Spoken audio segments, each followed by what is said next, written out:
So, how you doing? I'm good. Are you? I don't know, working. You don't buy it? No, I don't. Yeah, dude, you're working a lot. Yep. You got to stop doing that. Yep. Yeah, I know. Just let your family go into destitution. All right. Come on. Yeah. Yep. It's the moral thing to do, according to Aristotle. Just kidding. Right. Just kidding. Yep. Yeah, so had you read Aristotle and then this other crazy guy's thing. Yeah. Yeah. But, I'm curious. You know, I don't know why I hadn't had us read Aristotle much earlier, because I actually like him much better than Plato. I think he might be my favorite philosopher, actually. Mm-hmm. I like Nietzsche just because he's fun, but like I don't agree with a lot of what Nietzsche says. Right. I agree with a lot of what Aristotle says, though. Right. An Aristotelian, eh? I would, yes, consider myself that. Nice. Much to your chagrin. To mine, yeah. Oh, I hate it. You hate aristocracy. No, I don't hate Aristotle. I agree. It's more fun to read than Plato. Plato really bothers me at a certain point. Like it's okay, and then it just starts to irritate me. Right. Well, and I wonder if that's the case, because I had Antushka just read a bit of. Oh, that's right. That's my name. That's your name. I forgot about that. Come on, dude. Come on, dude. I had him read and myself read Nicomachian Ethics, the second book, because it talks about moral virtue. And I thought it would be kind of a good thing to read. So what is Nicomachian? That was his dad, I think. Oh, okay. Yeah, I think it was. Let me make sure that's right. It's something having to do with his dad. I think so it's like one named of those after things. his It's dad. like, yeah, okay. Yeah, it's named after Aristotle's father. Nice. Yeah, pretty. I hope that's completely incorrect in Google. Yeah. I just made that up. It's just been telling me what I want to hear. Yeah. So this book is essentially my dad's ethics. Sort of, yeah, kind of. Although, I don't does know. kind of have a dad vibe. Now that you say that, what I read does kind of sound like the kind of thing a dad tells you. Yeah. Yeah. Always seek the median. Right. And be good, and you'll do good, and you'll be good. I mean, that's the Right. fundamental thing. And so I had read this for the first time only 5 years ago, and it was very helpful. I was going through quite a period, as you know. Right. And it was very helpful for me then. And I sort of give it to like any friend that is having an issue. It was given to me by a friend. Actually, Right. it was given to me by, what are we calling him on this? Mr. T, believe it or not. Okay. He mailed it to me, and I sort of continued the tradition. Nice. Because it is. I mean, so I think especially if you don't follow a religion or anything like that, I think this is a really good place to start, because it gives you a moral framing. And I sort of have come to the realization, I think, and I'm thinking that this will be the title, and we can break this. And I think that Jesus Christ was Aristotle's greatest student. Okay. Yeah, so we can talk about why that might be. It's funny. I said that to my evangelical person, and they were like, "Don't you think it's the other way around?" I was like, "Actually, Aristotle predated Jesus Christ by 300 years." It's like people don't understand this, and they don't understand the fact. Who that, doesn't understand that? That one feels pretty basic. No, I mean, I think you are underestimating how little people understand the history of this sort of thing. I think a lot of people. I mean, a lot of people just know Aristotle and Socrates as names, like you'll see in like Bill and Ted's Excellent Adventure. I mean, they don't know. I mean, most people's timeline of history is very bad, I would say. I think, yeah. But maybe I'm wrong. Maybe I'm giving people too much credit. In my mind, it's like Aristotle, Socrates, Plato, that's like way back. Yeah, but no, I think, I just gave you the example. I won't call them out because I'm not trying to like... You don't have to call it. No. Yeah. I mean, the other thing is there's a philosophical flip you could do, because also in Christianity, Jesus does predate Aristotle because Jesus is the creator of the universe. Right. Of course. Yeah, sure. But then I just say, well, Aristotle was the first son of God. No, just kidding. Let's deify him. Nice. No, I'm just kidding. No, but I mean, the reason I say that is because, I don't want to get quite into it. That's the punchline, but I figured that's like the abstract. But talk a little bit first about who was Aristotle. So he was the third generation sort of in that line. So Socrates was the oldest.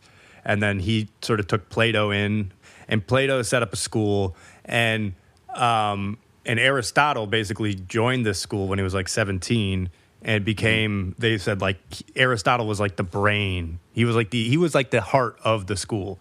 You know, he was the brain of the school. I just changed the organs. I think he was because he was just like the best student. He understood the content. He had a great memory. He came from a line of physicians, I think, which is sort of how he got into the Macedonian, Philip II, who was the father of Alexander the Great, who hired Aristotle. I think one of Aristotle's, somebody in his lineage had also been like a physician in a Macedonian king's court. So he spends about 20 years at the school, and then when Plato dies, some other guy basically takes it over, and then that's when Aristotle leaves, and then eventually, like I said, he gets hired by Philip II of Macedonia, who then to teach his son Alexander the Great, and he teaches him. I thought he taught him for more time, but I guess he only taught him from like 13 to 16 or something like that. Like not a tremendously long amount of time, but I think he kept up with him, but. I sort of, the other punchline of how I'm started thinking about this is that Alexander the Great is actually Aristotle's worst student. So if Jesus Christ is his best, then and again, I'm not saying that to mean like, Jesus Christ was sitting in the desert reading Aristotle, but I mean it in terms of embodying, I think, the central idea that is, do good and you'll be good. I really think that's kind of like seems to be at the heart of everything JC was saying, but that's why I wanted to talk to you about it too, is because you understand. I don't know about that, but better than me. Yeah, exactly. So yeah, and so I really just wanted you to read the first page because I also feel like this sort of, if you can wrap your head around this, and again, I'm not an Aristotle expert. How far does your first page go in terms of paragraphs? It stops at, let's see. Really just the first paragraph. Oh, okay. Yeah. Yeah, because I kind of think that this also encompasses basically a lot of his philosophy. And again, I haven't read all of Aristotle, but I've read a bit of it, and I've read most of his sort of stuff on the mind and association because I've already said I'm an associationist and whatnot. But yeah, I mean. So the reason I started rereading this is I just opened it, and then it was like, this shows, too, that none of the moral virtues is implanted in us by nature, for nothing which exists by nature can be changed by habit. That last phrase I really started thinking about. Nothing that exists by nature can be changed by habit. And I think I agree with it, but it took me a little bit to think about it. So what do you think about that? I mean, I think it depends on how. I guess there's different ways of taking it. When he goes on to his examples of you can't habituate a rock to fall uphill, and you can't habituate fire to go down; it's going to go up by its nature. I think to me, it's where I'm hung up is. Something that is habit developing, like a human, that is its nature. I mean, you could say that, and I think that's there is a perspective about that. But I think this is where it is sort of invoking. He doesn't invoke it directly, but this is where I think what he's saying is that there is something about the mind that sits outside of nature. And I can understand the idea that virtue exists in the space of habit. Mm-hmm. I can get my mind around that in a similar way to the idea that a mountain lion killing somebody, that's not murder. Mm-hmm. That's just the nature of the mountain lion, right. As tragic as it may be. But your neighbor killing you and stealing your money, that is an evil act. Right. Yeah. Right. Yeah, because they have conscious. Exactly. Yeah. And that's the point is, and so, and this is why I think it's so fundamental to his work, because at base of his work, I think, is the associationist philosophy, which is, again, the idea that sensations form the basis of the mind, and then we associate these sensations into higher order thoughts and whatnot. I mean, his right. thinking. He gets into stuff like that, right? And his thinking is a little bit different. It's close when he talks about passions and characteristics, right. But I'm just saying that so if anybody's listening and understands that, they're like, oh, that's not exactly it. Like, because every associationist has a little bit of a different idea about how that all works. That's how I think about it, though. And so that's the thing is, I think he's, habit is consciousness. Right. Habit comes from consciousness. It's our ability to program ourselves is the trick of consciousness. Right. And I think he is basically just saying, essentially, that there's something divine or outside of nature. There are two things. There's nature and there's consciousness. Right. And I almost think, and I agree, like you could say, well, nature and consciousness, like consciousness, well, I don't know. I mean, somebody might argue consciousness appears to be follow natural laws, but I think there's a lot of examples where we don't exactly know if that's true. It's like, I'm not saying it's not true, but there's a lot of things we can't explain with the natural laws that we know about consciousness, right? Right. And I think that's essentially what he's saying. Mm-hmm. And he's also saying this idea of know the boundaries. And it's like, because I was reading this, I was like, okay, well, then Rome just said, hold my beer. And what happened to Rome? And Alexander the Great said, hold my beard. And what happened to hold my beard. Right. Hold my beard. And what happened to Alexander the Great? He got shaved. I mean, that's the thing, is then Alexander the Great tried to expand beyond what his empire could contain. And then he got poisoned probably by one of his lieutenants. It's kind of actually interesting. He died near the tomb of Nebuchadnezzar.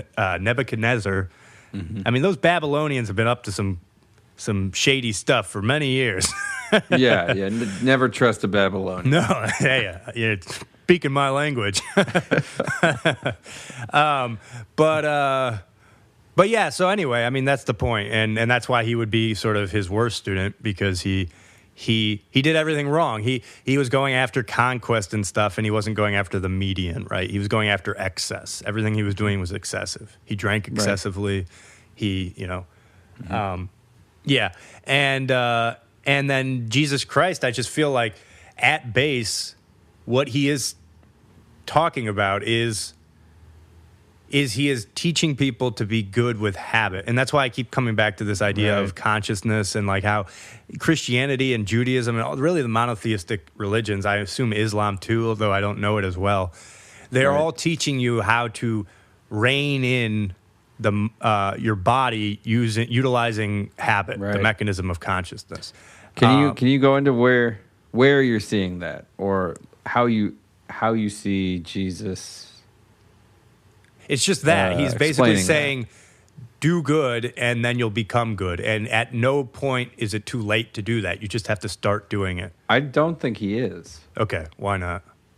Well, it's tough because the Gospels are the only source we have of Jesus saying anything. Mm-hmm.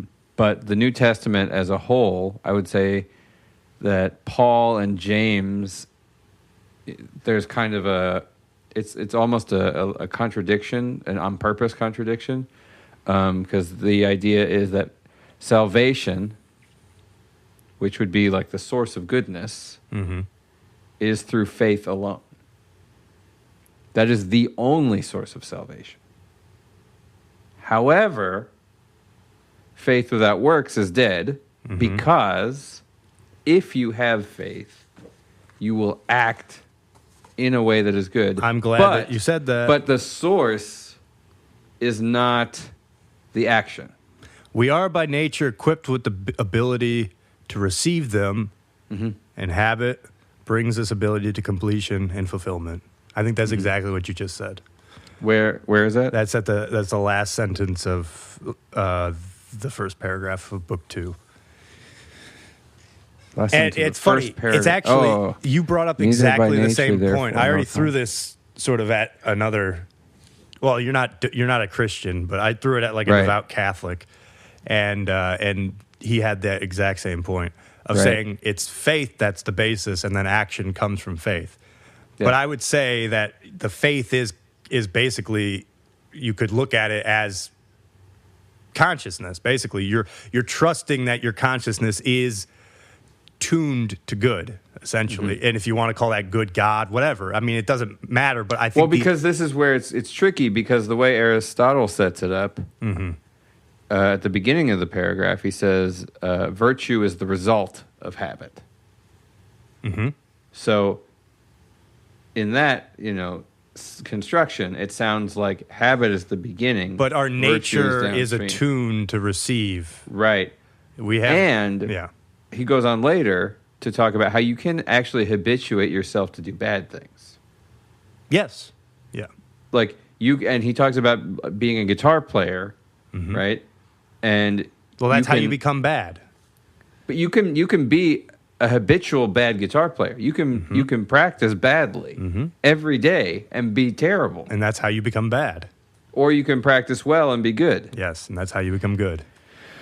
Right. So it's like the habit isn't bringing you necessarily to good. So this is where like C.S. Lewis would have something to say here, because actually he's saying what you're missing is that you are, in your own words, displaying that there is some source of good beyond what you're talking about.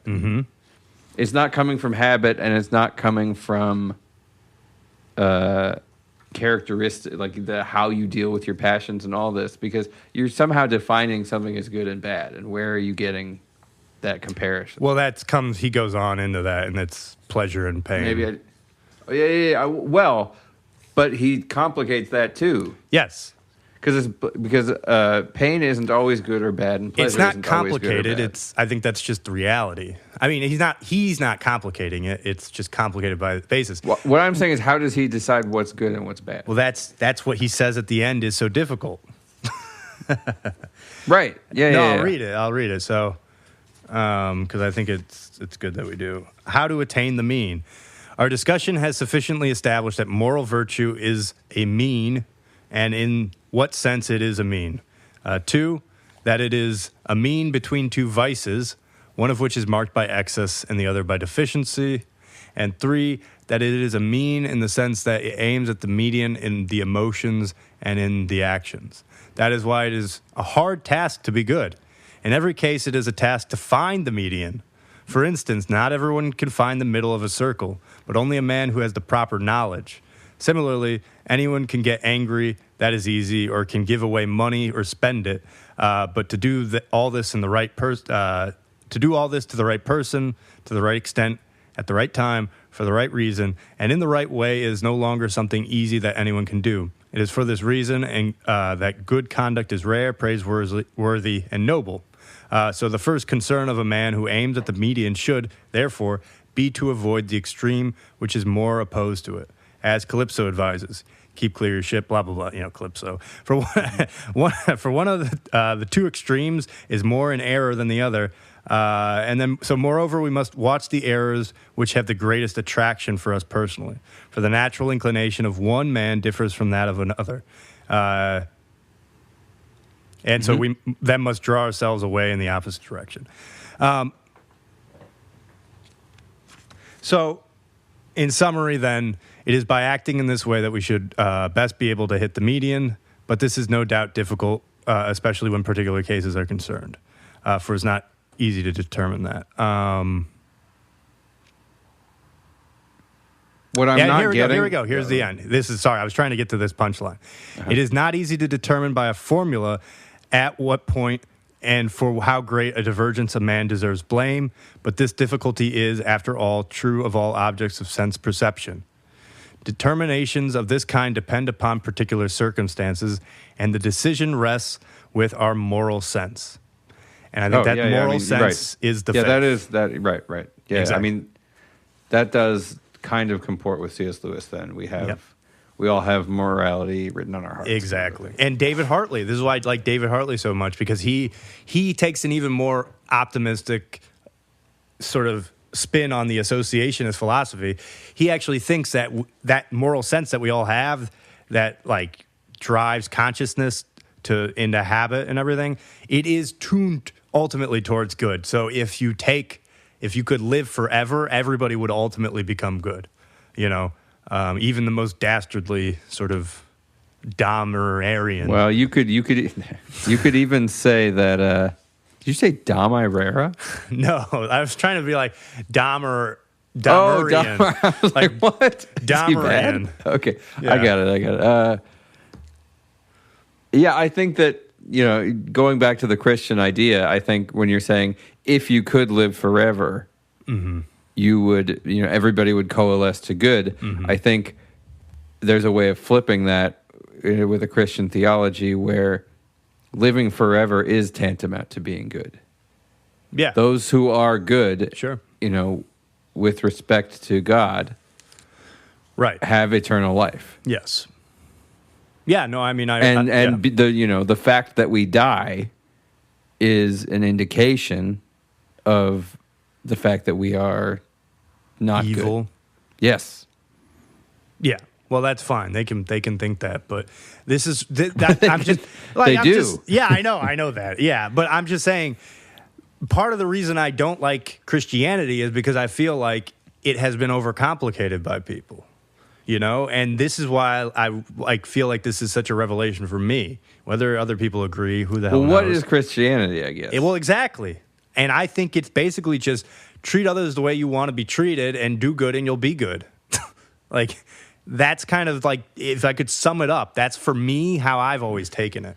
And again, I'm not a scholar. I just like begrudgingly was forced to go to Presbyterian church, you know, growing up. Right. And I was like, I've always would never consider myself an atheist, but I've always been very skeptical of the church. And I wouldn't consider myself a Christian. But like, again, I had to go to youth group as a kid and stuff. So I have a lot of, you know, a lot of forced Christianity on me. And again, it's like, I think it imbued a lot of good attributes in me. But for me, it's when I have to distill down what I have all the issues with it, it's like the classic frickin' Protestant idea. It's the corruption of the church and everything, right? This is nothing new.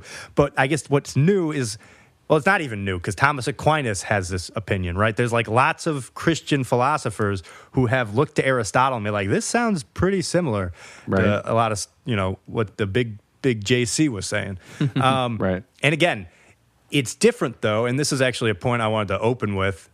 It's different because it's clear. There's no allegory or anything like that. There's no Aristotle is clear. Yes, there's no parable. Yeah. And this is also what's so sort of amazing about Aristotle. It's not Gnostic. It's not Gnostic. It is kind of Gnostic in a philosophy weird way. Is all sort of Gnostic. But. Yeah, exactly. And it's talking about the mind and consciousness and stuff. And I feel like Gnosticism's kind of talking about that. And it's all about knowledge too, gnosis and all that. Anyway, but I don't know enough about Gnosticism to know. But anyway, but no, it's more of that.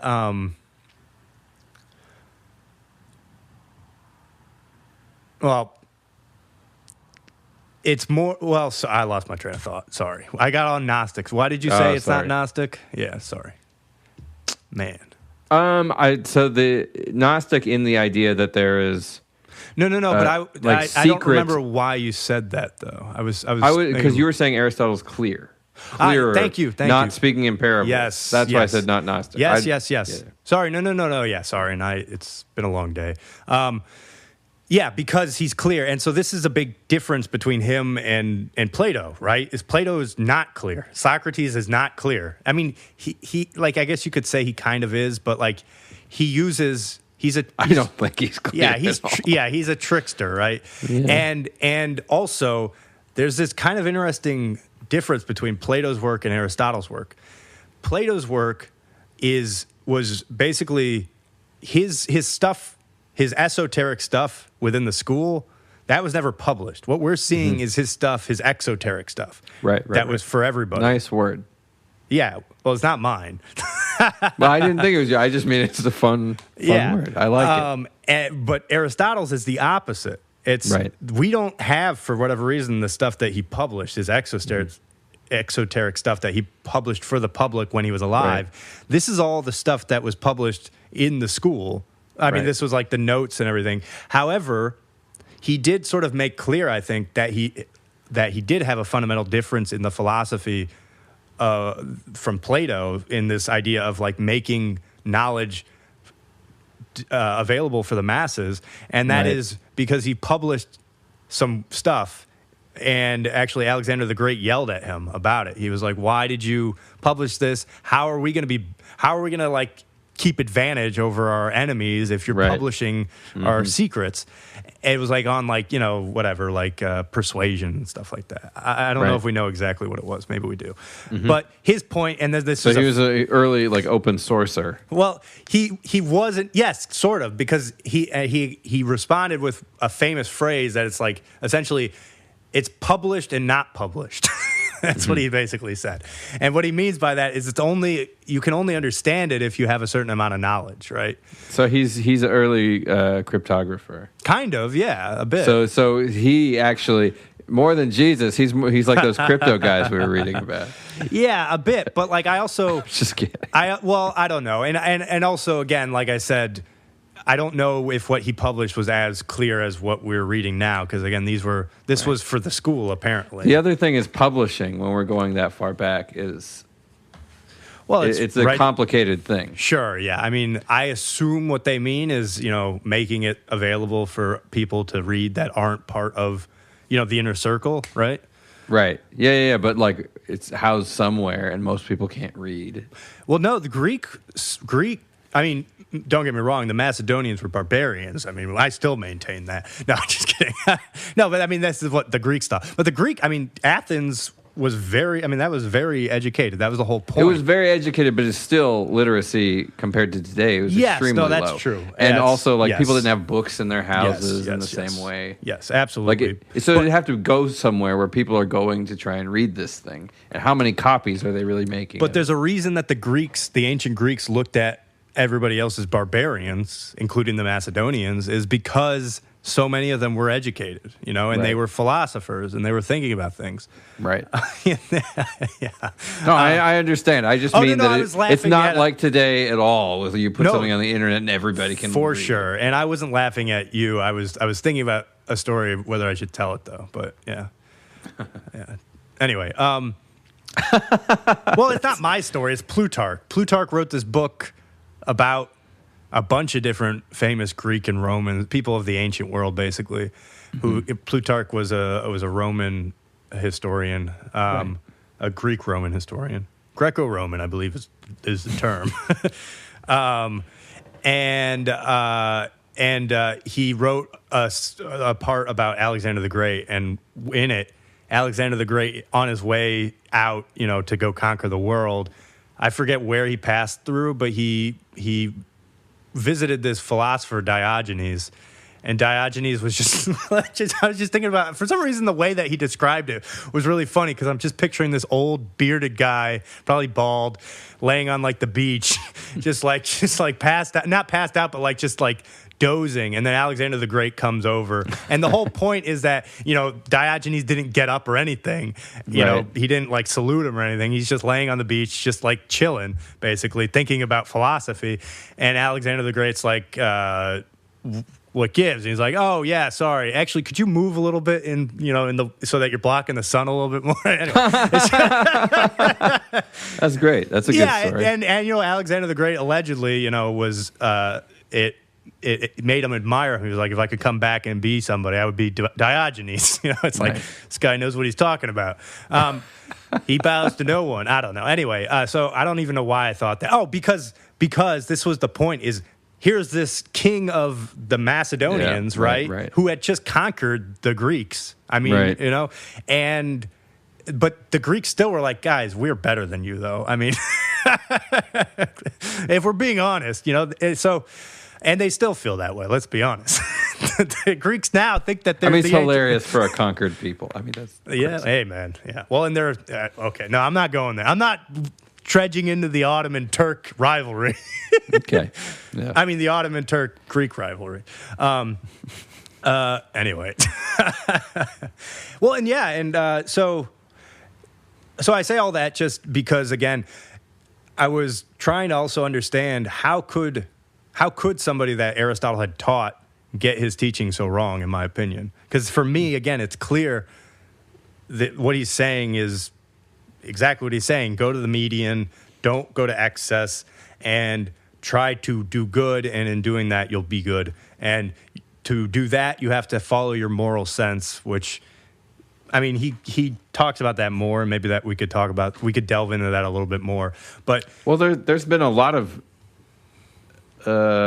people throughout history who would argue that virtuous conquering is doing good. Right, for sure. I mean, we've even read some stuff that sort of suggests that. We never did read Mein Kampf, no. No, but Nietzsche even gives some space to that idea. That yes. In a way, absolutely. What is the difference between being good and winning in certain circumstances? Yeah. Well, it's not excess, according to Aristotle. It's like you aren't going out and conquering for the sake of conquering necessarily. And you are understanding your natural boundaries because nothing by nature can be changed by habit. But that's you could be spreading the virtuousness of your morals. You could be, but I think it's that and that's, again, this is why it hooked me in, that phrase, nothing by nature can be changed by habit.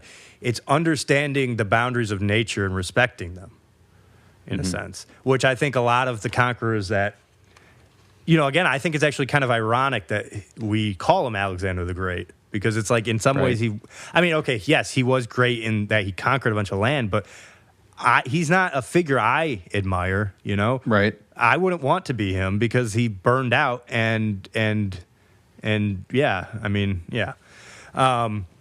Whereas I'd rather be Diogenes. Right, he's not conquering anybody. Yeah, and that's why, I mean, ultimately Aristotle's like end sort of thing is that and it gets to your point about like it kind of is in our nature to be conscious, right? Like there is an aspect of consciousness that is natural, obviously, but because he basically ends by saying, or one of his philosophies ends by saying that the philosophic life is the most moral or most virtuous, rather. You know, it's because then you're doing exactly what we have been born to do. For whatever reason, we have this natural tendency to reflect, and that's what philosophy is, kind of that in its purest form. You know, you're reflecting on your reflections, right? Which I love to do. Right. Yeah. There's a lot of names for this episode that I want to do. We'll talk about it later. But anyway, yeah, so I don't know. I mean, so you don't agree. I don't know. I don't know that I do or don't agree. You must decide now. No, just kidding. Here's the thing is, you know, if we're talking about the most moral. Yes. And you know, our conscience and, you know, morality being written on our hearts and whatever. You know, murdering somebody in cold blood feels immediately wrong. Yes. Without consulting, without philosophizing about it, without thinking about it. Well, no, I think it is because you're thinking about it that it feels wrong. No, I think it emotionally feels wrong. I think kids don't like it. Toddlers don't like it. It's scary. I don't know. I mean, yeah. I mean, look, killing somebody. Yeah, that's a crazy example. But like hitting but people, I'm saying it because what I'm hitting. I'm people, talking. I'm talking about like your conscience. Yes, like your Jiminy Cricket. Your Jiminy Cricket. I love him. Right. Right. You see somebody with $100 bill sticking out of their pocket. your cricket says don't do it. Leave it alone. Right. Maybe tell them. Yes. And you know why I think that is, and that's why again, I think David Hartley does such a great job expanding Aristotle's work, his associationist work, is it's like that moral sense, that fundamental moral sense is the treat others the way you want to be treated. And I understand that could be complicated if you're like deranged and you like whatever, like you like, to be killed or something like that. But then you could argue that has been sort of habitually morphed into that. You know what I mean? And could, but it's a pretty difficult argument. If there's people saying that is how I want to be treated. Right. But and then you say, no, that's not natural because I know it's natural. Well, but you would ask, is that how that person was, like you're just getting to? Is that how they were out of the jump, And probably not, because we all out of the jump have a natural tendency towards self-preservation, which then can get warped by bad habits, and that's the point. But you were just making this point, I feel like. So it's funny that we're like flipped now, because you were talking about the moral sense as like a child that kind of has it. Yes, yeah. And I'm saying that comes from self-preservation, ultimately, of treat others the way you want to be treated, which is preserved. Right. Treat others the way you want to be treated. Yeah.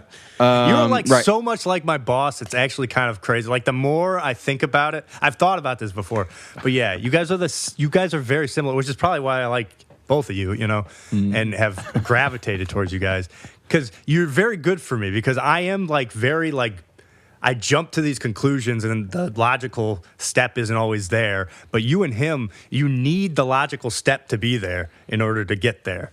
I know. That's why I'm bad with faith. Yeah. I'm so bad with that aspect. I mean, it's like I can't do it. But I mean, I know what you're saying. But what I was getting at was that the murder thing intuitively feels wrong, like morally wrong. Yeah. The idea that philosophy is the most moral, or like philosophizing is the most moral way to spend your time, also feels intuitively wrong to me. Not that it isn't an important piece of the puzzle. I think it is important to have that, and I think that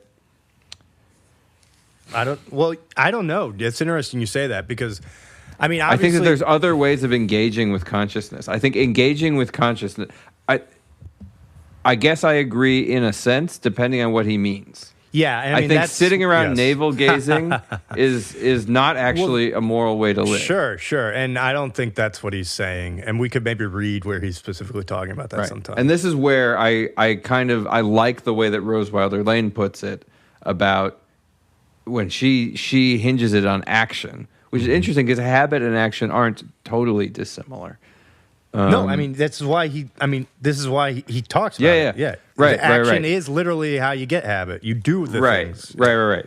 But to me, when we start getting into the like Judith Butler style of philosophy, to me it becomes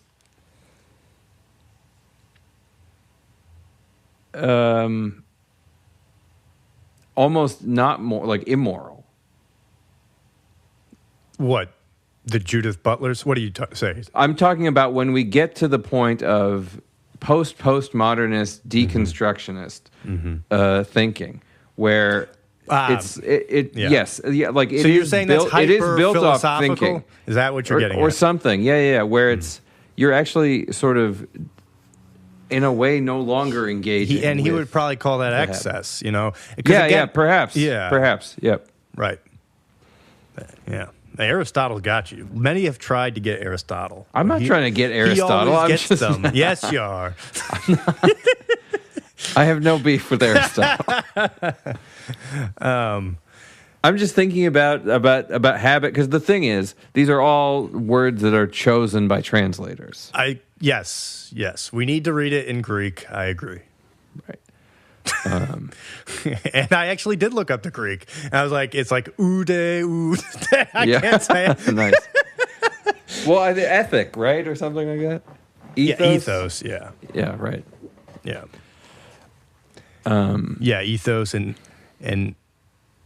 habit ethos. Right. I mean, that's interesting right there, but... Yeah, I mean, because in my translation, it says moral virtue, on the other hand, is formed by habit, comma, ethos. Right. And its name, ethike, is therefore derived by a slight variation from ethos. So he is sort of explaining exactly what you're saying. Right. He already had you, man. You can't get him. Why do you think I'm trying to get him? I'm talking about our understanding of it. I'm talking about our entire discussion. I'm being silly. I'm not trying to get him. I'm trying to think about... You're trying to get me. No. I'm trying to just find where I am on it. I know, yeah. I have no idea where I am. Yeah, it's like I'm lost. I've been lost, and I'm no better off than I was. Which is why it's funny that you hate Socrates. Because I feel like that's a very Socratic thing to say. Yeah. Like, I don't know anything, you know? Right. Yeah, I mean, fine. Yes.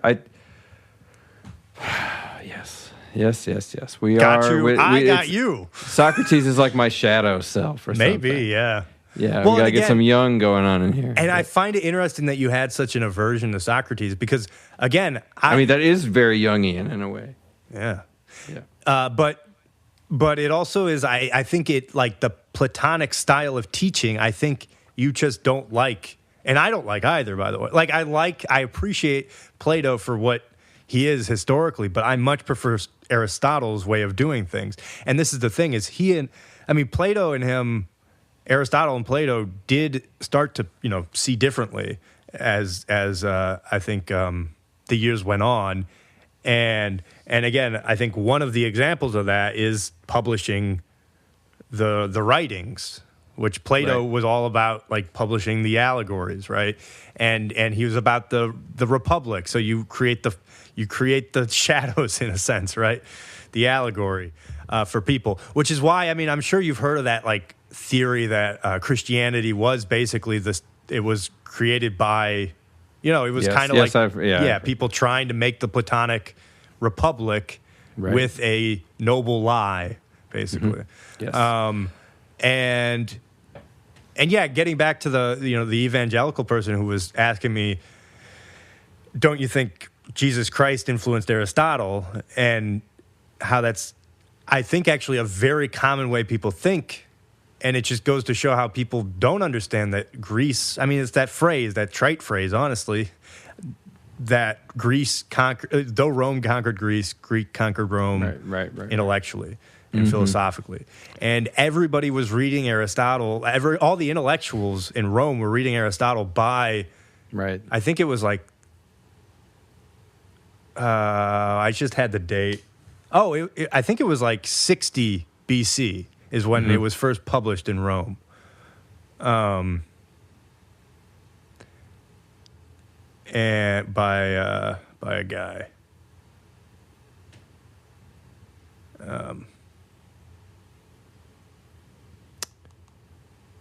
Sorry.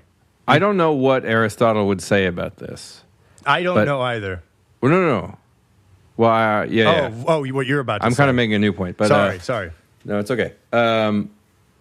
I think that as annoying as I find the Plato-Socrates stories, I think it has a lot more to do with the language and the translations than the stories themselves. And I actually think that there is a lot of value in parables or whatever. Yeah, well, the parables, but also like the Socratic method, as a way of helping people to understand their own thinking. And so at the beginning of Book 2, Aristotle talks about intellectual virtue and moral virtue, and then he kind of gets off intellectual virtue for, it seems like the rest of the book. Yeah. But what I would say is when he talks about intellectual virtue, he talks about how it comes mostly from teaching, and it requires experience and time. And so to me, what I'm wondering is perhaps, I don't know what Aristotle would say about this, but perhaps the kind of Socratic way is more of the intellectual virtue, that space. And then when he's talking about this moral virtue, that's where the habit and action and all of this requires consciousness anyway. But it's kind of the two ways of approaching it. And this book doesn't feel as much like a teacher book. It feels like laying out a thesis. Yeah, which is why it was like the notes for the initiated. Like these were the lecture notes that the people in, the school, Aristotle's school, would have. Right. But you have to learn how to think first. Yes, you need Socrates first. Yeah. I mean, that's what because you don't know how. Look, what Socrates is pointing out is that nobody even knows their own thoughts. They don't know how to think. Right. Yeah. Yeah, and I think that's a very actually good point, which is why, again, I will stress, I don't hate Plato. It's just, I think because probably I know how to think, I'm much more drawn to Aristotle. Right. And because I'm like you say, just the facts, ma'am. Just tell me what you're saying. I don't want you to trick me. And there's a trickster vibe to Plato. And there's even a trickster vibe to Jesus Christ in a sense. Yes. But I think he's also kind of like more straight. Well, I don't know if he's more straightforward. The thing is, what we don't have with Jesus Christ is we don't have any writings of Jesus Christ from him. Right. Yes. And so the whole thing is more complicated. Yeah. And it's, it's kind of interesting. One of the things that makes me think that he's an amalgamation of a bunch of people. Right. Is the fact that he died when he was 33 and the significance of that, and the 33 vertebrae and all that stuff. And then if you want to get on my boat where I'm saying that Alexander the Great was his worst student and Jesus Christ was his best, right? How old was Alexander the Great when he died? 32. Imperfect. Exactly. Yeah, imperfect mensuration versus perfect. Yeah. Remember that? Yeah. Wait, was that Judith Butler? No, that's like Renaissance time signatures. Oh, mensuration. No, I don't remember that. From music history? Okay. Sorry, man. Okay. Mensuration? Mm-hmm. Yeah. So those are the subdivisions. So there's perfect subdivisions. The mensurations are the subdivisions. Is that where menstruation must come from? You're subdividing the month into... I don't think the words are related. Well, it's menses. Mensuration is related to measuring. Yeah, okay. But you're subdividing the month into... Yeah, maybe. Anyway, so subdivisions of 3 were considered perfect, subdivisions of 2 were considered imperfect. Right.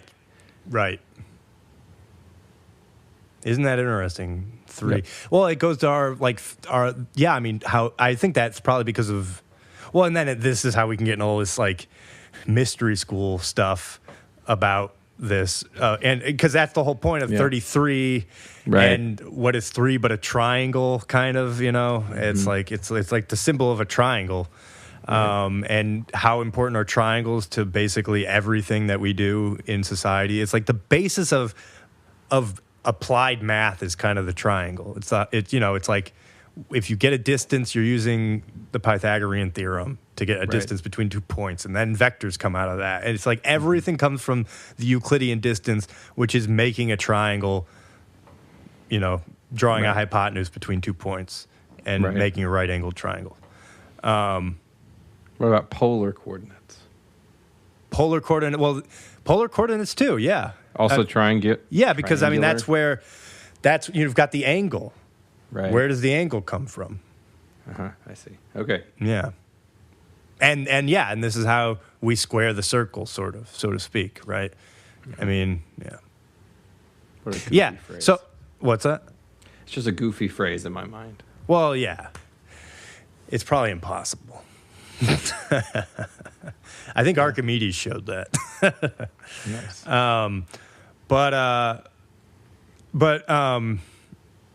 So I don't know. Just again, it makes me think I am schizophrenic or something, because I get really into these things and then nobody seems to understand. And so it's like either I'm right and I'm out there, or I'm completely wrong. I don't think. Hang on. First of all, that's not a very middle perspective. Either you're really right or really wrong. Damn it, Aristotle! Yay, teacher. So what I will say is, after reading lots of the texts that we've read, I think that there was a point that you were making, you were kind of hammering for a while, that I think has a lot of validity to it. Wow. That a lot of these people are sort of getting at the same thing in different ways. Yeah. Consciousness. Maybe they all are. Yeah, I mean, perhaps. I don't know. Maybe they all are. Maybe they all aren't. But I think that the crazy thing is just there tends to be a lot of value in a lot of them to me. Yeah. Which is actually where I start to feel more and more lost, where it's like, yeah, everyone's kind of right. And so, like, I don't, okay. So it's like, there's nothing definitive in that to me. And so like, people are kind of getting at these nuggets of wisdom, which is cool. I have yet to see one that feels like, the great grand theory of everything. Well, and that's super physics theory. That is what is disappointing, I think, for me, because I feel like it's Aristotle. I think that's it.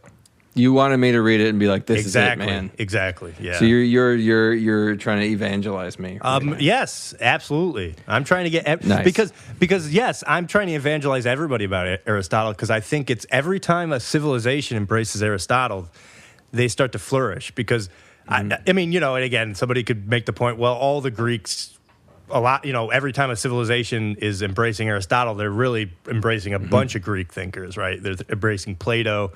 They're reading a lot of different Greeks, but ancient Greeks. But, again, so Aristotle's first published in Rome in 60 BCE. Roman Empire codified in 27. It's like, again, there were a lot of Greeks they were reading in those 30 years up to that. But I think it's just Aristotle is, he allows you to exactly what you said. He allows you to take Plato to the next level. And then from there, I feel like you can then really start to flourish. It is the base. It lets the intellectual understand the mind the best. And I say that him having done it for me. And that's why I'm such an associationist. And then you look at how neuroscientists today is essentially associationist philosophy. It's like neurons that wire together, fire together. That is the associationist philosophy.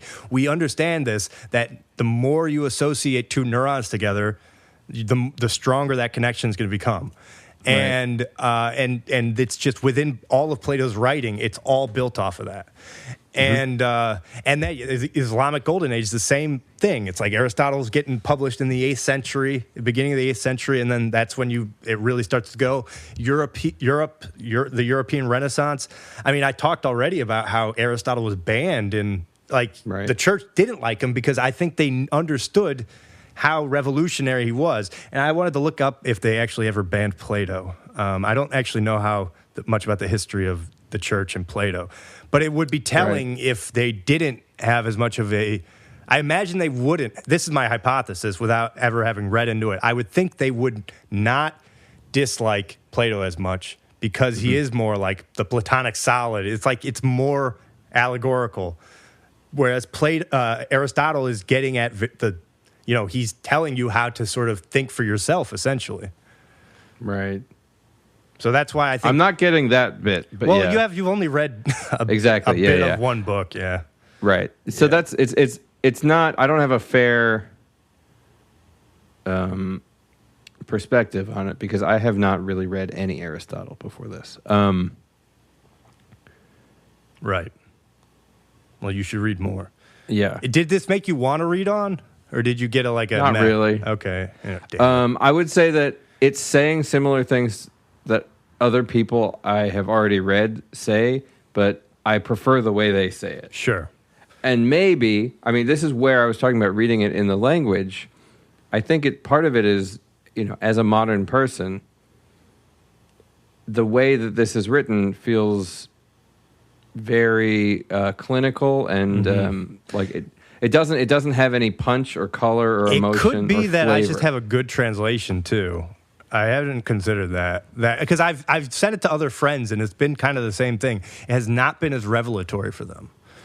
But what I will say is, thinking about ethos and ethic, I think that there's something about the fact that if I could read it in Greek, the Greek words being the root of so much of our language, seeing those words would carry a different weight to them. I think also I think it's more, and this is another, so let me just quickly say before yes, I mean, just as I thought, Plato was never banned by the Catholic Church. In fact, he was embraced by them, and I think that's the whole point, is because he's allegorical, and he's not, he is teaching people how to think, but it's not to as independent of a degree as Aristotle. Aristotle is the way that you can free your mind so your ass will follow. It's the kingdom of heaven is within. It literally is that, I think. Right, but that's Gnostic. Well, then that's kind of why I was saying. And the Catholics don't like the Gnostics. Well, no, but they're banned too. I'm saying that Aristotle. Yeah. Yes, that's exactly what I'm saying. Aristotle is that. Right. And that's why the Catholics don't like him. And that's why I was saying, actually, I think he is kind of Gnostic. Because it is that idea. Yeah. But anyway, to get to your point, so can you remind me, so what were you saying before that? You were saying... I'm saying the word ethic and ethos hit way harder than habit Greek. And virtue. Yes, I agree. And virtue is a good word. Virtue hits pretty hard. Habit is a really weak word. Well, and this is another thing I think...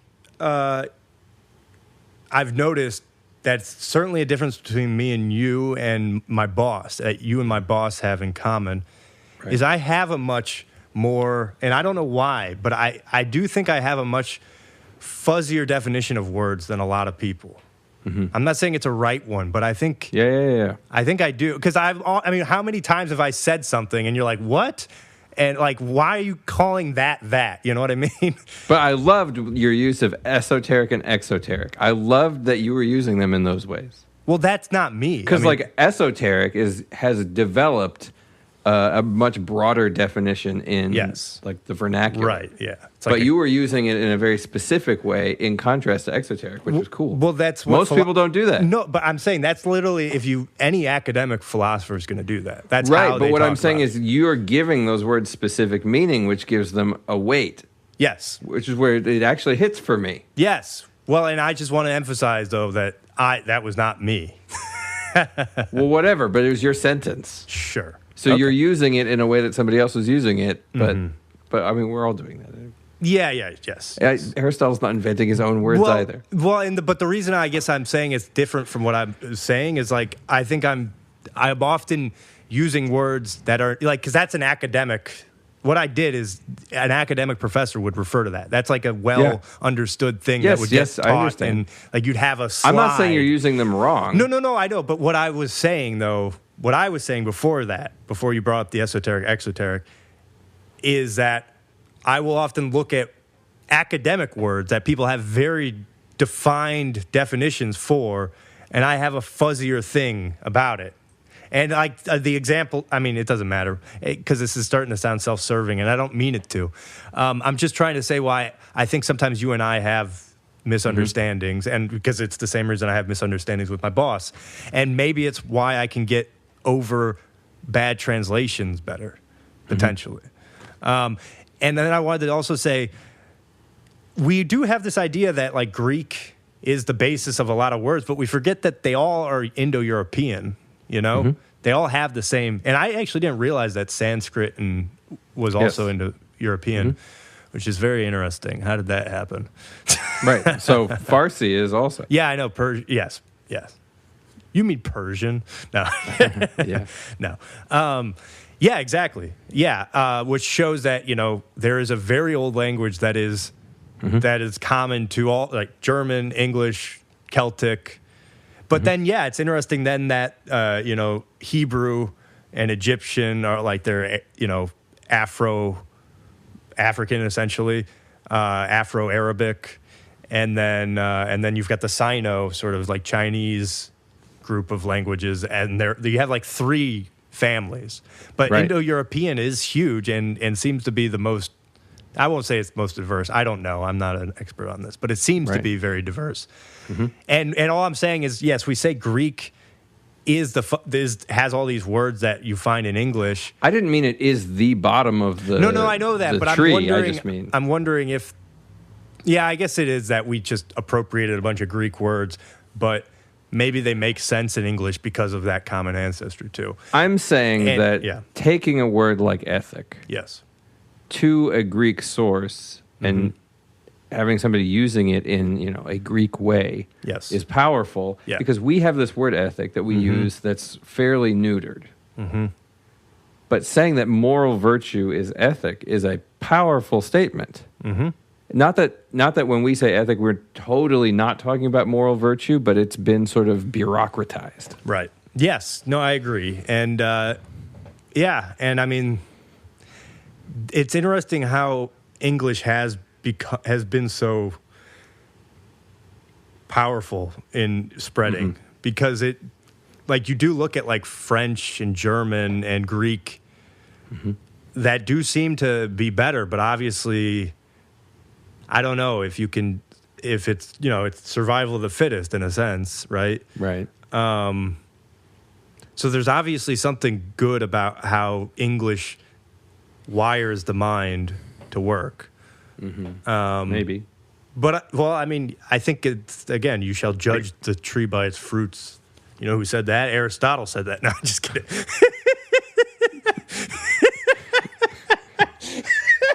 Just like everything. I'm going to get myself burned at the stake if I'm not careful.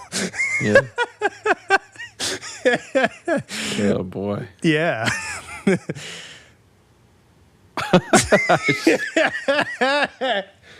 Oh, man.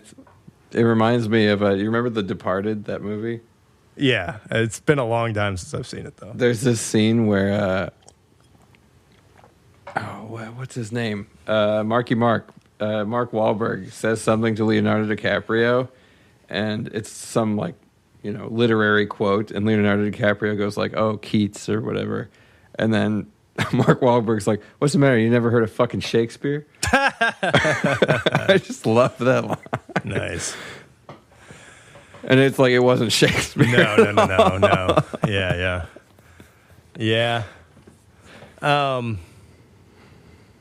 Yeah, well, okay. I agree. We should read Aristotle and the ancient Greek is what you're saying, right? Not necessarily. I'm just saying that the way the language hits feels a little different to me, and I think that I would react differently. Yeah, I think so too. Well, yeah. Speaking of my boss, he just sent me a meme. Oh. He's like, by the way, I've been listening. Yeah. Okay. Cool. Well, we don't have to talk. So you about think this is everything? You think this is all you need? I think this is everything. I think you can build a moral life off of literally just understanding for nothing which exists by nature can be changed by habit. Right. I think if you can understand that, then you will live a moral life. And that's the only thing you need. That's the only sentence you need. No, I mean, I'm being obviously hyperbolic. Well, okay, maybe, but, there are people who say that about the Quran, about how a doctor doesn't need to study a medical text. Right. If they've read the Quran. No, I don't mean that you don't need anything else. I mean that you don't need anything else from a moral perspective. You can build, but you obviously need to read other things. All you need is habit. All you need to know is that you can develop habit. And that you need to understand that habit can't change nature. Uh-huh. It's like those are if you can get that in your head. Actually, but this is where I actually think I disagree with that. I think that this is where there's two ways of thinking about it. Habit can't make a rock go uphill. But actually, there are things in our nature that require habit. Like what's his name? God Delusion. Dawkins. Richard Dawkins always talks about how it is in most mammals' nature to rape, but civilization, society teaches people not to rape.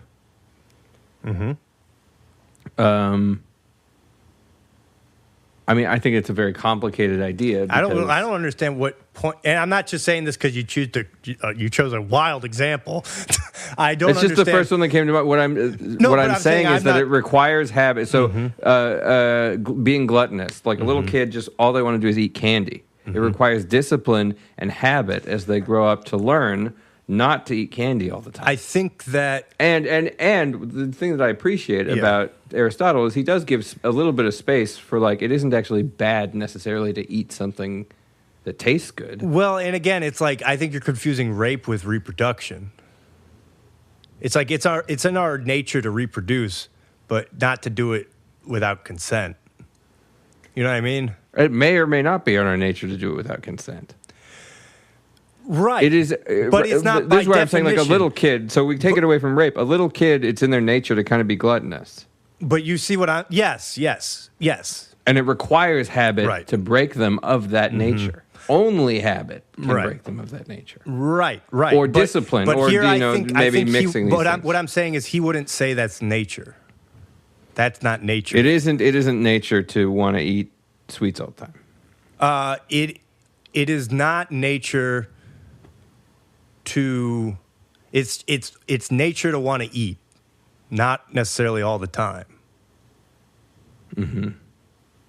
Because nature's also confined. I mean, this is the thing: is nature is confined. This is why you don't have fat animals in the state of nature, because there is a boundary to gluttony in the state of nature.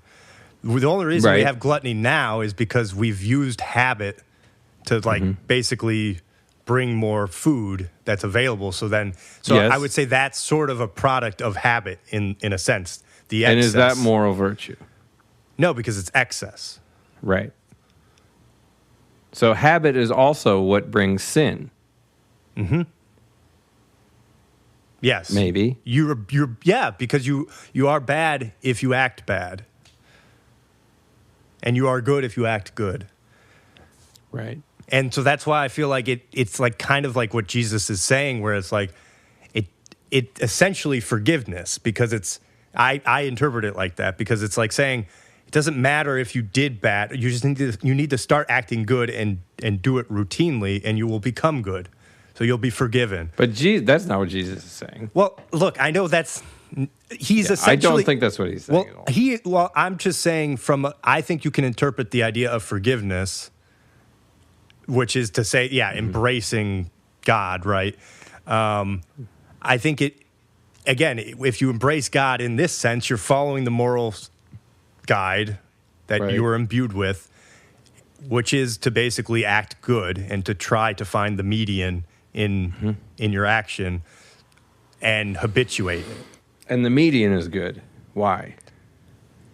From Aristotle's perspective. Yeah, I mean, he goes into that. I can't remember exactly where, but it's sort of kind of, it's having to do with geometry, obviously. That's another reason I like it. But right. I'm just wondering how good is being determined.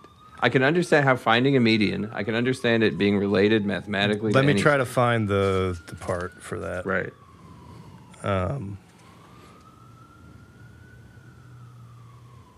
Okay, so I think this is it. Just where to start. I guess I could just read the whole paragraph. I mean, if you want to understand it. Yes, okay. Please. Of every continuous entity that is divisible into parts, it is possible to take the larger, the smaller, or an equal part, and these parts may be larger, smaller, or equal, either in relation to the entity itself or in relation to us. The, quote, equal part is something median between excess and deficiency. By the median of an entity, I understand a point equidistant from both extremes, and this point is one and the same for everybody. By the median relative to us, I understand an amount neither too large nor too small, and this is neither one nor the same for everybody. To take an I'll just read that again. By the median relative to us, I understand an amount neither too large nor too small, and this is neither one nor the same for everybody. It sounds like Locke. I'm right. I'm remembering something that Locke said. Yeah. To take an example, if 10 as many and 2 as few, 6 is taken as the median in relation to the entity. for it exceeds and is exceeded by the same amount, and is thus the median in terms of arithmetical properties. But median relative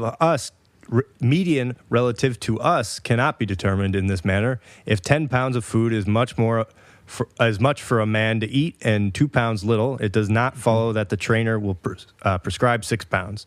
For this may in turn be much or little for him to eat. It may be little for Milo and much for someone who has just begun to take up athletics. The same applies to running and wrestling. Thus, we see that an expert in any field avoids excess and deficiency, but seeks the median and chooses it, not the median of the object, but the median relative to us. If this, then, is the way in which every science perfects its work, by looking to the median and by bringing its work up to this point, and this is the reason why it is usually said of a successful piece of work that it is impossible to detract from it or let me just read that again. And this is the reason why it is usually said of a successful piece of work that it is impossible to detract from it or to add to it. The implication being that excess and deficiency destroy success while the mean safeguards it. Good craftsmen, we say, look towards this standard in the performance of their work. And if virtue, like nature, is more precise and better than any art, we must conclude that virtue aims at the median. Okay. I mean, that's interesting. If I try and put that into something, I would, like an example, make my own example out of that. It would be, if you're trying to learn a piece of music, how long do you need to practice that? There is such thing as too little practice, because then you don't know it yet. And there's such thing as too much practice because it becomes redundant. Right. So the good amount of practice is however much practice you need to actually just learn it. Exactly. And that is where good lies. Yes. And that's where a virtue lies. Right. Moral virtue. Right. There is no virtue in over practicing something, and it's bad to under practice it because then you don't know it. Yeah. Or something like that. And yeah, exactly. And so what I like about this is because it also makes me remember, like, the Greeks were doing things much more than, like, I would say the normal person in our society now. They were doing things with their hands. And so the reason I feel like always bring it back to geometry, because geometry is the way to describe reality, you know? It's like it's the way to connect reality to abstract math, I think, the most directly is geometry. It's like you're literally drawing shapes that, you know, with your hand that we can see and stuff like that. And you need it to build structures, you know? And so I feel like that's why that's why they basically are like, you know, they say, we see this in the craftsmen. It's like, it's all geometry, so of course they're going to base their morality off of a geometric law, kind of. So, is Little Red Riding Hood, or Goldilocks, is Goldilocks Aristotle? Yes. And the bears are, like the church or something like that. Yeah. How did you know I was going there? No. Yeah, exactly. Yeah. You seek the median. Right. Just right. Not the mean. I guess I don't even call it the median in my mind, but yeah, I understand where he's getting that idea. Yeah, and it's funny. It's like in science, the thing I use the most is the median. I don't use the mean, actually, because you only use the mean if you know that it's a normally distributed distribution. Right. But if you don't know that, you need to do a non-parametric statistical test, and for that you use the median. Right. In confidence intervals. Nice. Yeah. How virtuous of you. Thank you. Finally. Some recognition. Yeah. I don't know. It's okay. I get it. What? Yeah, it's just let it sit. I think it's valuable. I think it's good. I think it's exact. I think we need to be screaming Aristotle off the rooftops right now. Yeah. And I think there's other ways of putting it. I think the thing is, it isn't. This is where, like, what I was saying before. There's other ways of putting these same ideas. Yeah. It's not. Yes, and Jesus was a more effective way. The median way. Yeah. I don't know that that's true. Well, look at Christianity compared to Aristotle. Aristotle is obviously popular, but not to the point of Jesus Christ. I don't think that Christianity is saying exactly this. I don't think that this is the same as Christianity. No. It's not the same as Christianity, but I think it is the same. It's fundamentally the same. The fundamental this message. Is like the middle way is also Zen Buddhism. Exactly. Yes. Like the middle thing is all over the place. Yeah. Yes. That's why I think it is like the fundamental philosophy. Right. Thank you. I mean, it is a fundamental philosophy. No, I think it is the most basic. That's why I think it's so powerful, because it gets you. This is what I keep trying to get you to come over to the side of. I think good versus evil is another fundamental philosophy. It's that has the no point middle way. of framing everything through consciousness. Right, but good versus evil also frames things through consciousness. Sure, but I'm just saying. What am I saying? Because I'm not articulating myself. You're right. You can frame something however you want, but I think the way that will result in the most virtue, I don't think framing it in terms of that is going to be the most virtuous. Framing it in terms of simple good and evil. A binary doesn't work for you.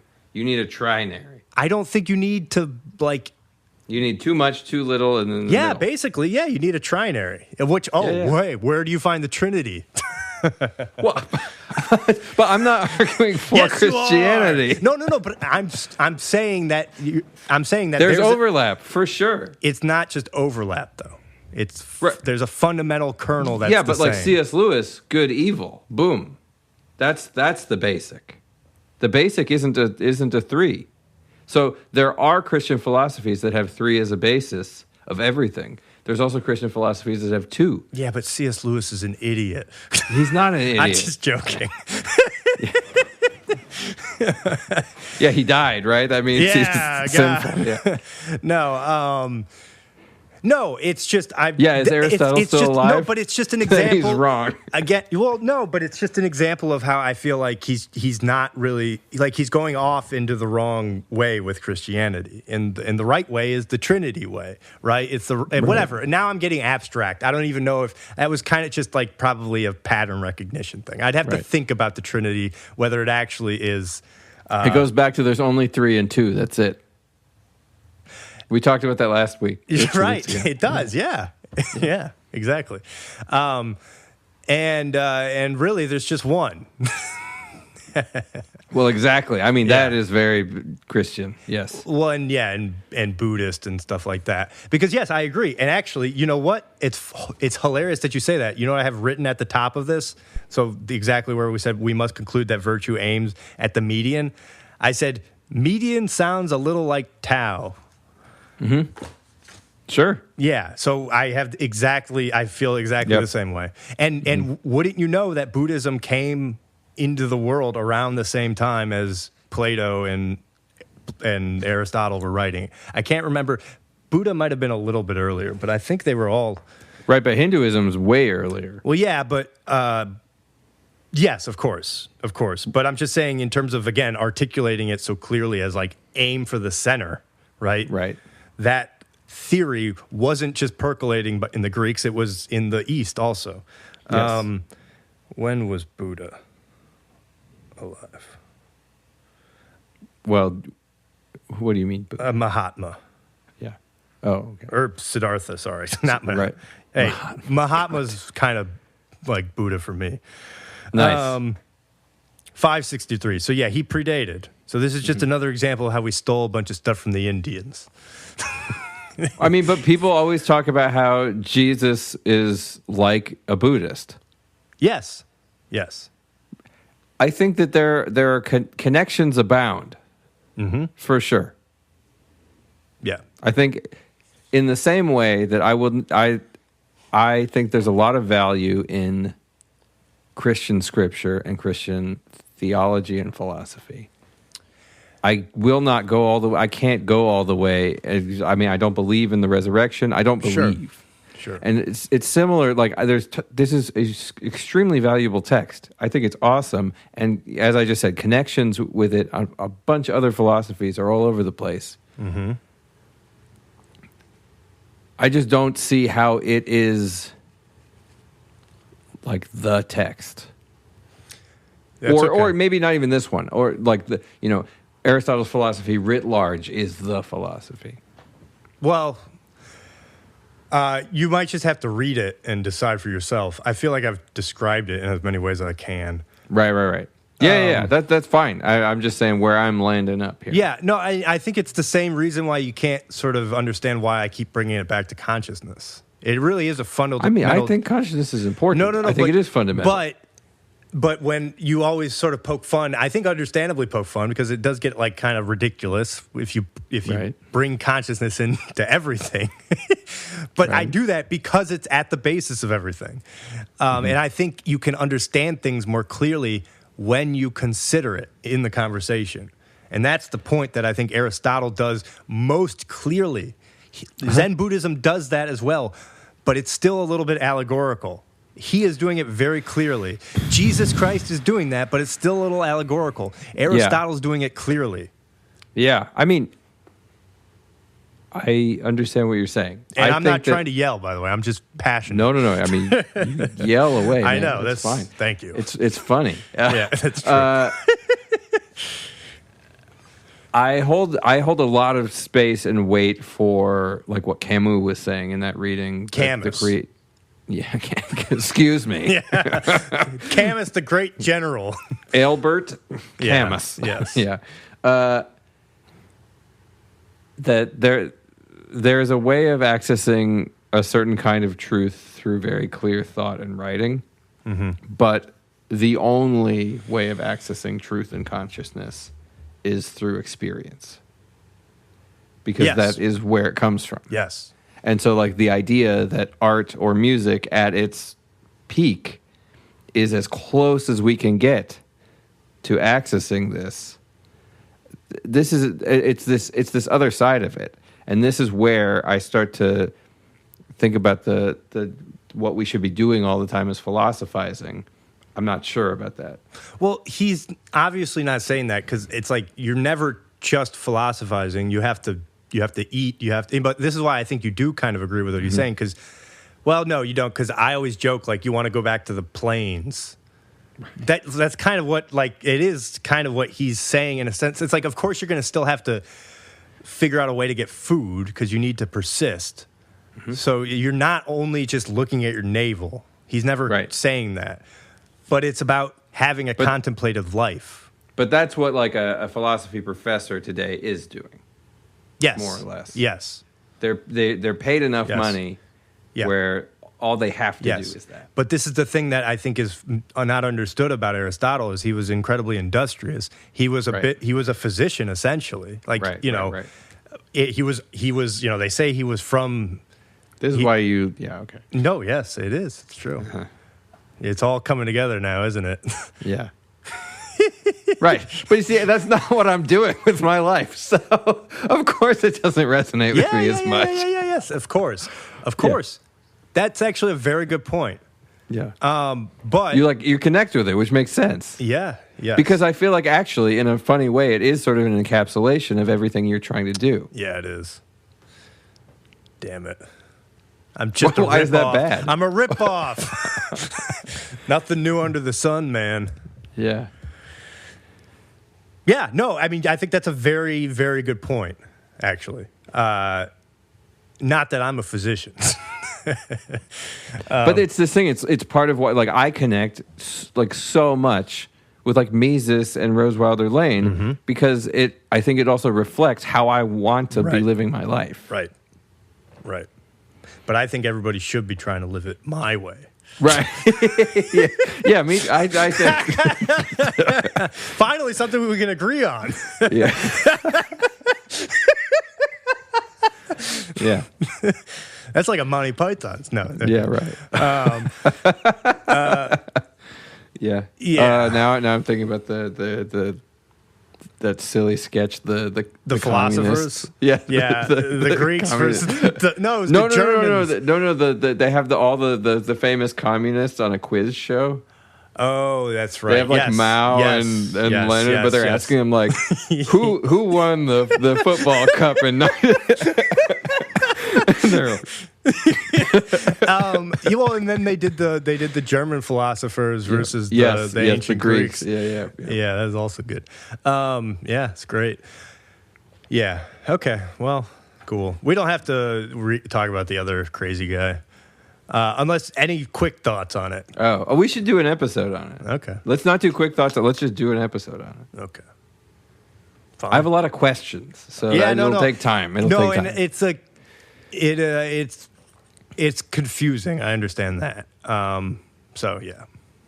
I mean, I think I understand the basic premise, but there's some details I have questions on. What did you think of the Taylor series? It's cool. I don't know. My boss doesn't like it. I don't have a good enough grasp of calculus to fully follow it. Yeah. I can start off fine, but I can't. I'm not. Once we get to the third tier, I can't fully understand what it's telling me. Can I just summarize it quick? Because that's just sure. Fun, yeah, and if we can. And I'll say there was a mathematician I showed it to who did like it. So I don't think it's completely crazy, but yes, I have also shown it to somebody who was like doesn't exactly agree, but I think understands what I'm trying to say. Ultimately, what I'm trying to say is for somebody to, and I'm not saying this, by the way, what this person is saying is to understand something. Yeah. Fully, to understand a mechanism of something, which is essentially to understand something. Right. You have to map everywhere that thing can go in space, all the orientations that it can go. And I think this is what Newton was doing when he described his 3 laws. He was telling us how to map where anything is going in 3-dimensional space. Right. And all those are using the first 2 derivatives of a Taylor series. And so that's all I'm really saying is you just need to use as many of the derivatives as you can. Because as you add derivatives, as you go into, because what's the first derivative of distance is velocity, and then the second derivative is acceleration. And those are the only 3 variables in Newton's equations. Right. And then now we have learned that like to map the space of like a plane so that so the actuators are actually making it so it's a very stable journey. I think aerospace engineers... an airplane. Sorry, I thought you meant a spatial plane. No, an airplane. Yeah. They'll use up to like the 6th derivative. But they don't really use any more. And all I'm saying is that as you get more magnified, I think you will need more derivatives. And then if you converge on infinity, which obviously you can't, but you know what I mean, is like you get it to a negligible amount. You collect the information on a organism in this case, where all of its atoms can go in space. You will converge on an understanding of how that being exists. It's a very abstract idea, but that's all I'm trying to say is that, that's all I'm trying to say. Nice. Okay. And so the question I thought it wasn't you. Not me. That's all one is trying to say. And so, I mean, the question is what formula would describe that, which is, that's the whole thing. But I think ultimately it would involve the series of its derivatives. Okay. Yeah. Okay. And Aristotle would not agree with that. Okay. Nice. No, I don't know. Yeah, they didn't really talk about derivatives back then, did they? Probably not. That makes sense. They kind of did, though. I mean, we could get into a whole thing about the power series, but we don't have to. But they were talking about the power series. Nice. And the Taylor series kind of comes out of that. Nice. Okay. All right. We're done. Okay. All right. Bye. See ya. I don't know what it is. I feel like you have it's a tick. Yeah. Oh, yeah, for sure. Whenever we start, you have to say something like, wow. I think when we started, there was about 10 or 12 episodes in a row that you just started with wow. Yeah. No, I'm a robot. It's unfortunate. Oh, is that what this episode is? I'm a robot. Yeah. Dr. X. Oh, Dr. X. Yeah. Oh, Dr. X, yeah. All right, but anyway, we started this again because... so for all of our listeners who might remember, I used to talk about Reddit because I would go on Reddit and get into big battles with people. You would promote the podcast on Reddit. And they didn't like that at all. They didn't like, nope. They did not like that. No. But they let us do it for a while. Sort of. I mean, I was progressively getting banned from more and more subreddits. True. Yeah, very true. Which was silly because I was also using my personal music account, which I was also using to promote my own stuff. But this account has been taken down. That account is permanently banned from Reddit. So the Redditors got you finally, and you weren't posting on it, right? Like we had stopped posting about the podcast. God, probably coming up on a year ago, right? Yeah. But you just at some point you tried to log back on. It was about like 6 or 7 months ago. I tried to log back in. Like it hadn't been dormant that long. Yeah. Not long enough that it. I don't know. That's funny, and so you just couldn't. Nope. And did you get an email or anything? Well, I sent a request in because I tried to do a password reset and nothing worked, and then I got a message from their customer support that was like, "Oh, this account has been permanently banned." That's hilarious, and they didn't give you a reason. No. That's hilarious, dude. Redditors are so crazy. My guess is something happened in the interim where somebody saw a post and reported it or something like that. Yeah, and I guess maybe the Hoppa stuff. I don't know. Yeah, I don't think I'm banned. Let me see. But I don't really use it very much, so who knows? No, I'm not banned. But I was not nearly as prolific in posting as you. Yeah. It worked, sorry. though. It did work. It did work. Maybe some of you, I don't know. It's not like we have a ton of listeners, but we have some. And, so we won't be posting on Reddit anymore. Not that we were. Well, I'd need to make a new account. Could you? It's not the type where they No. I could make a new account. Yeah. I don't think I could maybe use that same email address, but she used plausible deniability, plausible deniability AMX. I love the idea that we end up with many plausible deniability AMX email accounts, plausible deniability AMX 773. Yeah, you just start with one and we'll go from there. We have many email We'll addresses. be infamous. We'll just swarm them. Yeah. No, I mean, probably eventually they'd ban my IP, but you could get around that pretty easily. You could get around that. I wonder if there's a way to ban to trace it to a MAC address. Well, can you get you can't get fined for for trying to it's not actually illegal, right? It's just right. right. We gotta check with the plausible deniability AMX lawyers. Yeah, I mean we have a good team, but we do. Yeah. Mr. X Esquire.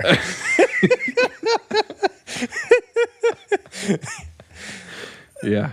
Or actually, it'll be Brother X Esquire, potentially. Allegedly. Right. We'll see. Allegedly.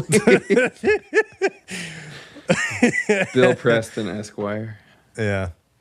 Cool. All right. Well, sorry about that. We had a whole discussion before then, though. We were talking about our favorite podcast because we were from the age of podcasts, man. And now I thought you had a very good point of why it's not really fun to listen to some of these people anymore because they are the establishment now. Whereas in 2016 and 2017, they were the things that people like Joe Rogan were saying. It was kind of subversive. It was edgy. Yeah. And then also they were smoking weed in California and it was illegal. And there was there was just more of a renegade nature to it. Yes. And now Rogan's the establishment and everything. He's been saying the same stuff for 10 years, and now everybody's sort of like doing saunas, and it's like, it's just like with everything that gets popular, it sort of becomes a caricature of itself. Yep. And so, like, yeah, you were saying you don't listen to some of the podcasts anymore that you used to, and me neither. But I still listen to Tim Dillon, and I mean, he has managed to stay interestingly different. Well, he had a little bit of a lull after Avery left, I think, but he's gotten his stride back. Nice. Not like me. Yeah, this isn't a lull. This is pure gold. This is gold. You don't want to talk about all the podcasts. Gold is pretty freaking good. Have you noticed how people are a little bit reticent about talking what podcasts they listen to? Yeah. It's funny because I think we all understand Well, that. no, I mean, people who only listen to true crime podcasts are not. No, I feel like everybody's a little bit, like, they don't, like, they're like, you ask about TV shows, and I feel like people are much more likely to offer up what they're watching. The podcast you listen to sort of displays your opinions about I things. agree. Yeah. I completely agree. The fact that I like Michael Malice shows that I'm interested in, like, anarcho-capitalist ideas, or at least something like libertarian, at least, like. And the fact that I listen to Tim Dillon shows that I want to be a shady real estate mogul. Fake business, man. Yeah. Oh, I loved those. Those were so funny to me. It was also funny, like, how many people it made angry. Yeah, I know. Yeah, it's just nobody gets it. I mean, all it's the same thing. All business is fake business till the contract is signed. Right. Same thing with, like, Red Bar. It's like people just don't understand it's an absurdist thing. Everything. It's so funny to, like, actually be talking a company they're, like, really negotiating with them. Yeah, I know. Yeah. I mean, I get why the company would be pissed off about it. Well, but I mean, that's exactly why I like them, is because it is pointing out the absurdity of that whole thing. I mean, it's a version of a prank call. Yeah, I mean, that's exactly it. That's why I brought up Red Bar, because Red Bar is always doing prank calls. Right. Or he used to, at least. But you went back through all the Opie and Anthony stuff too, right? I never listened to them religiously. I thought you were going back through the archives. Maybe not. Opie and Anthony archives? Yeah. No. Okay. I've never made a habit to do that. The only time I listen to that is if it's just like Patrice O'Neill. Louis C.K. was funny on that. Yeah. There are good clips. Honestly, the thing that I listened to archivally the most was Howard Stern. And that's another one where I'm like, sometimes I don't want to tell people that, because it is like, old Howard Stern is crazy, but I like to tell myself the reason I was doing it, because I listened to a ton of Howard Stern on YouTube in like 2015 through 2018. I didn't know anything about him before then, other than he was the asshole who was laughing at, or he wasn't laughing at Columbine, but he basically said a horrible thing. He said a horrible shock jock thing. Right. And coming from the Midwest, you're like, what the heck is this? And then I moved to the East Coast, and I think I was kind of trying to understand the East Coast mentality through Howard Stern, to be perfectly honest. And in so doing, also what it allowed me to do is understand American culture, right? Because it made me realize he was kind of at the vertex of American culture for like 20 or 30, even maybe 30 years. He had everybody on his show that was something, and he was shaping so many things. Even like some songs that like my dad listened to, I realized he got it from the Stern show. Cool. Not that my dad he only listened to Stern, I think, when he got to Sirius XM. But it's the same kind of thing of just like, but yeah, he's crazy too. I mean, it's just like, he horrifically brutal on air. Right. And also being like, how could somebody be that cruel? That was, but yeah, because of that, you don't want to tell people that all the time. But I just told everybody it. It doesn't feel, I don't know. To me, it's like, it's almost dirtier to say that you listen to Joe Rogan. Well, it is now, but nobody knew who Joe Rogan was in 2017. I remember, I mean, people knew who he was, but he wasn't controversial. Right. Because I would send Rogan podcasts to a lot of people. I feel like in 2017, I was a little hesitant to tell. Maybe it was even 2016. I don't know. It's funny. I never felt hesitant about it. And then it obviously got more controversial. Right. But yeah, back then, I thought it was just interesting. Like, he had the stem cell guy on, the mesenchymal stem cell guy from Panama on, right. You know?